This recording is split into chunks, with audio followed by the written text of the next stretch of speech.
Hello and welcome, स्वागत है आप सभी का। और आप सबसे मेरी फिर एक बार मुलाकात हो रही है टीवी 9 भारतवर्ष के डिजिटल प्लेटफॉर्म पे रोजाना एक मुद्दे पर हम बातचीत करते हैं, जिसको अलग अलग डिजिटल प्लेटफॉर्म्स पर हम शेयर भी करते हैं और आपका फीडबैक क्या है वो हमारे लिए बहुत इंपॉर्टेंट हो जाता है। बहरहाल आज जिस बारे में डिजिटल प्लेटफॉर्म पे आपसे मैं बात करने वाली हूँ वो है राष्ट्रवाद को लेकर। अब आप अमूमन सोचते हैं कि राष्ट्रवाद की बात तो हमारे यहाँ बहुत सारे मुद्दों को लेकर हो चुकी है, लेकिन आज अचानक से जब कोरोना वायरस के केसेस आ रहे हैं तो मैं ये राष्ट्रवाद शब्द क्यों लेकर आ रही हूं।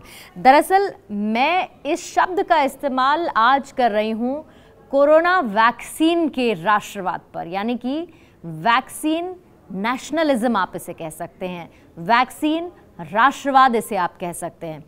अब वैक्सीन राष्ट्रवाद ये हो सकता है कि आपके लिए ये एक नया शब्द हो, लेकिन जब कोई भी इस तरीके की महामारी होती है तो वैक्सीन नेशनलिज्म यानी कि वैक्सीन राष्ट्रवाद कोई नई बात नहीं है।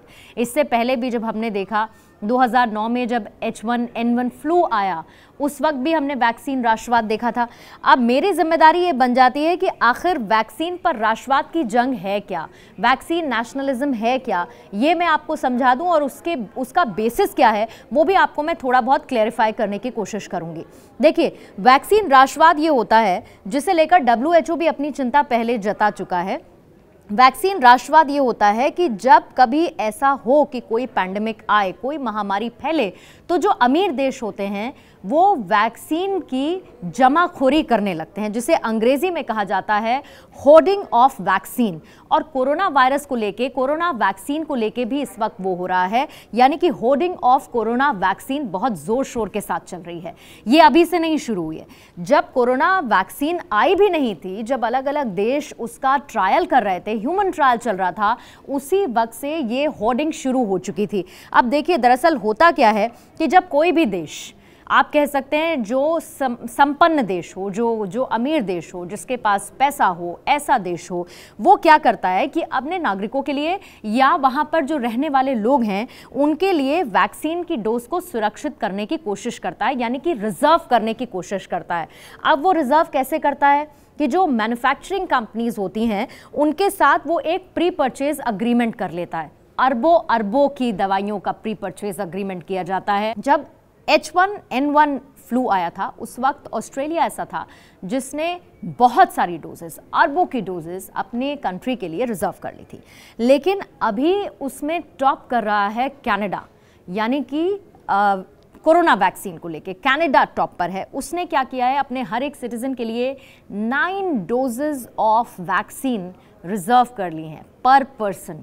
तो आप सोचिए कितने अरबों रुपए उसने खर्च किए होंगे अपनी पॉपुलेशन को सेव करने के लिए कोरोना वायरस से। अब जो कंपनीज हैं जो कि वैक्सीन प्रोड्यूस कर रही हैं, उसमें फाइजर है, मॉडर्ना है, ये वो मैन्युफैक्चरिंग कंपनीज हैं जो सबसे ज़्यादा कोरोना की वैक्सीन इस वक्त प्रोड्यूस कर रही हैं।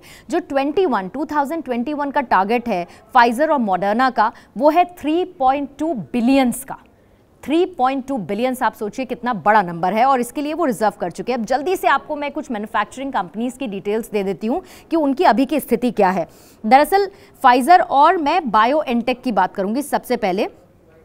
जो प्लान ग्लोबल डोजेज हैं फाइजर की और साथ ही बायोएनटेक की, वो हैं 2500 मिलियन, 2500 मिलियन। ये प्लान किया है उन्होंने डोजेस बनाने के लिए 2021 में। लेकिन अभी तक जो कंफर्म डोजेस खरीदी जा चुकी हैं उसकी संख्या है 1577, यानी कि 1577। अब 2500 में से 1577 जब चले गए तो बची 923, यानी कि 923 जो है वो मैन्युफैक्चरिंग कैपेसिटी बची है पर्टिकुलर डोसेस के लिए फाइजर और बायोएनटेक की। ऐसे ही मॉडर्ना जो दूसरे नंबर पर है, जो इस वैक्सीन को बनाती है, उसमें 700 प्लान डोजेज हैं। ये मैं मिलियंस में बात कर रही हूँ, ये मिलियंस का आंकड़ा है। 700 प्लान डोजेज हैं मिलियन, और 803, यानी कि जो प्लान डोजेस थी उससे ज़्यादा कंफर्म डोजेस परचेज की जा चुकी हैं। यानी कि मॉडर्ना जो है वो ऑलरेडी माइनस में चल रहा है, -103 मिलियन डोजेस।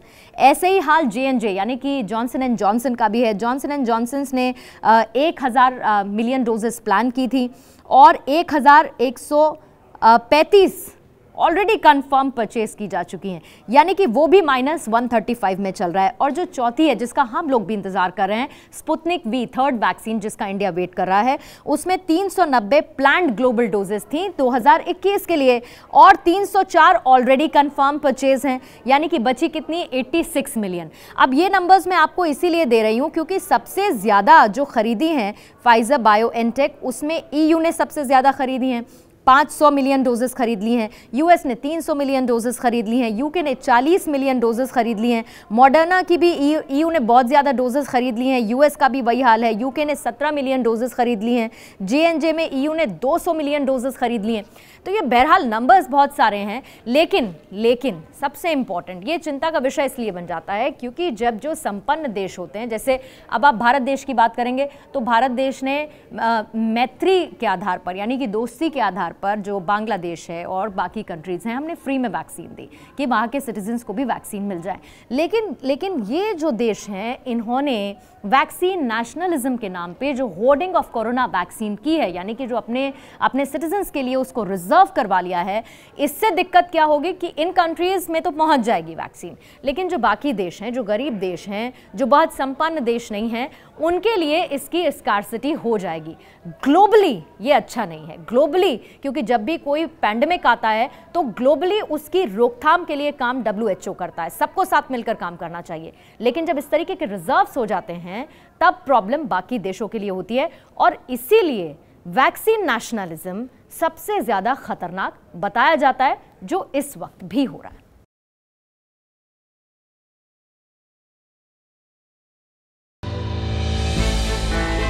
हमने की गलती फिर एक बार, कोरोना ने किया दोबारा प्रहार। मास्क, 2 गज दूरी, करें अपनी सुरक्षा पूरी। कोरोना टीका हम सबको लगाना है, मिलकर साथ समझदारी से कोरोना को हराना है।